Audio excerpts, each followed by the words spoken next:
You don't always notice when something's wrong. Sometimes everything looks normal. At first. 3 stories tonight. Each one starts small and ends somewhere you don't expect. Before we get into it, where are you watching from tonight? Let me know in the comments. Now, turn down the lights, and let's begin. When I checked into the Airbnb, the host handed me 2 keys instead of 1.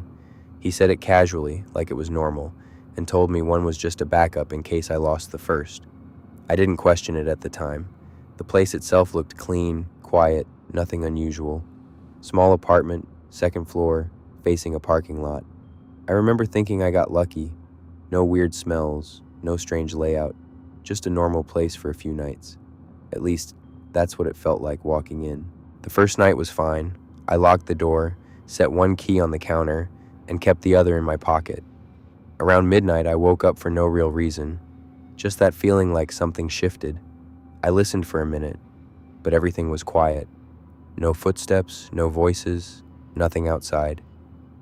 I told myself it was just a new place, unfamiliar sounds, and went back to sleep. But when I woke up in the morning, the key I left on the counter wasn't where I remembered. At first, I thought I was just misremembering it. I had set it near the edge, but now it was closer to the wall. Not far, just enough to make me stop. I stood there for a second, trying to replay it in my head. Maybe I moved it without thinking. Maybe I bumped it. That made more sense than anything else. So I picked it up, put it back exactly where I thought it had been, and left for the day. That night, I made sure everything was exactly how I left it. I even took a picture on my phone before going to bed, just to prove to myself I wasn't imagining things. The key sat right near the edge of the counter. I locked the door, checked it twice, then went to sleep. But sometime in the middle of the night, I woke up again. This time, I heard something, a faint click, like a lock turning. I didn't move, I just listened. The sound came from the front door, I was sure of it. But no footsteps followed, no door opening, just silence again. After a minute, I slowly got up and walked toward the kitchen. Everything looked normal. The door was still closed, locked. But when I looked at the counter, the key had moved again. This time it was turned slightly, like someone had picked it up and set it back down.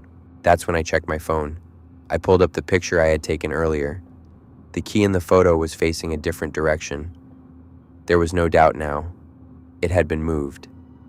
I felt that slow, heavy realization settle in. Someone had access to this place. Someone else had a key, and they had come inside while I was asleep. I didn't sleep the rest of the night. I stayed on the couch, lights on, watching the door. Around 3 a.m., I heard it again, that same quiet click. This time, I saw the handle move slightly, just a fraction, then stop. Whoever it was didn't come in. It felt like they were checking, waiting to see if I was asleep. That was the moment I realized this wasn't random. I packed my things before sunrise and left without saying anything. Later, I checked the listing again. It had been taken down, completely gone. No reviews, no host profile, nothing. But what stuck with me wasn't just that someone had a second key. It was how careful they were. They didn't take anything. They didn't make noise. They just came in, quietly, over and over again. But that wasn't the only thing that didn't make sense. The next story, it shouldn't even be possible. I got a voicemail from my sister before she called me. That's what woke me up. Not the phone ringing, just the notification. I looked at the screen, still half asleep, and saw a voicemail waiting for me. A few seconds later, my phone started ringing. Same contact, but when I checked the timestamps, the voicemail had come in 2 minutes earlier, before the call that was happening right in front of me. I played the voicemail instead of answering. Her voice sounded off, not panicked, but close. She said my name twice, then told me to call her back immediately. There was something behind her voice too. I couldn't tell what it was. A faint sound. Movement, maybe. It was subtle, but enough to make me stop and listen again. Right as it ended, The phone kept ringing. Same contact. I answered this time. She sounded completely normal, calm. I asked her why she sounded so different in the voicemail. There was a pause. Then she said, "What voicemail?" I told her I had just listened to it, that she sounded different, quieter, almost like she didn't want to be heard. She kept saying she hadn't left anything like that this was the first time she had called me that night. I checked the screen again while we were talking. The voicemail was still there, same timestamp, still earlier than the call I was on.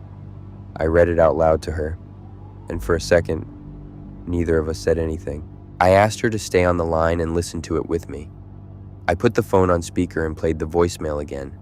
Her voice came through exactly the same, my name twice, then telling me to call her back. But this time, I noticed something else. There was a sound behind her voice, faint, uneven, like movement in the background. When it ended, she didn't say anything right away. Then she said it, quiet, almost like she didn't want to admit it. "That's my voice." But I didn't say that. I didn't know how to respond to that. I asked her where she had been at that time. She told me she had been driving, alone, both hands on the wheel, no call, no voicemail, nothing. I checked the timestamp again. It matched exactly when she said she was on the road. I played the voicemail one more time, this time focusing on the background. It wasn't traffic, it wasn't wind. It was something closer, something uneven, like breathing, but not in rhythm, not natural. I turned the volume up and leaned closer to the phone. The longer I listened, the clearer it became. There was something else on that recording, something that wasn't her. The next morning I checked my phone again. The voicemail was gone, completely gone. No record of it anywhere. But the call log was still there, showing a message that came in before it should have existed. I asked her about it again later that day. She gave me the same answer. She never left that message, and whatever I heard on that recording wasn't her. Some things don't make sense right away, and some things don't make sense at all. When I moved into the apartment, the leasing office told me the unit next to mine was completely empty. They said it had been vacant for months, and no one had lived there recently. That actually made me feel better. The building was already quiet, mostly older tenants, no loud neighbors, no late-night noise. Everything about the place felt calm, predictable, normal. I figured having an empty unit next door would make it even quieter. At that point, there was nothing that stood out to me as unusual. The first night, I heard a TV through the wall. It was low, just background noise, like someone watching a late-night show. I didn't think much of it. Sound travels weird in apartment buildings, especially at night. But the second night, I heard it again. Same spot, same volume. That's when I started paying attention. It wasn't random noise. It was consistent, like someone was actually in the unit next door, sitting there, watching TV. By the third night, it wasn't just the TV. I could hear footsteps too, slow pacing, back and forth, like someone walking across the room over and over again. That didn't match what I had been told. So the next morning, I went down to the leasing office and asked again. I kept it simple, just mentioned hearing noise. They didn't hesitate. Unit 14 is empty. Same answer, same confidence. That night, I decided to check for myself. I turned everything off in my apartment and stood next to the wall in complete silence. The TV was on again, clearer this time. I could actually make out voices, a show, dialogue. But the moment I leaned closer, pressing my ear against the wall, it stopped, completely. No fade, no volume drop, just instant silence. The next day, I checked the building records online. I wasn't expecting to find anything, but I wanted to be sure. Unit 14 wasn't listed as vacant. It showed an active lease.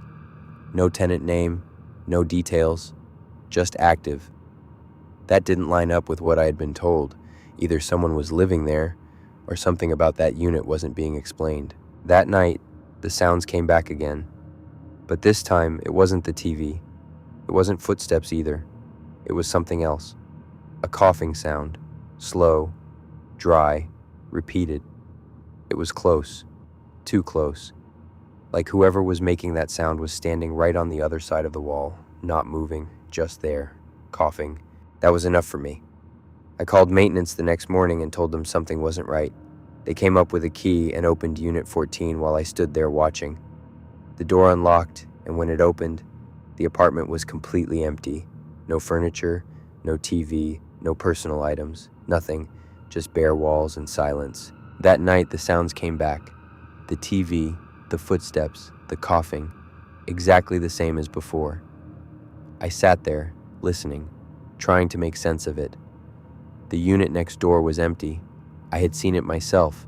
There was nothing in there, no furniture, no power, no one living there, and yet, every night, it sounded occupied. That's when it finally hit me. Whatever I was hearing wasn't coming from an apartment, and whatever it wasn't leaving.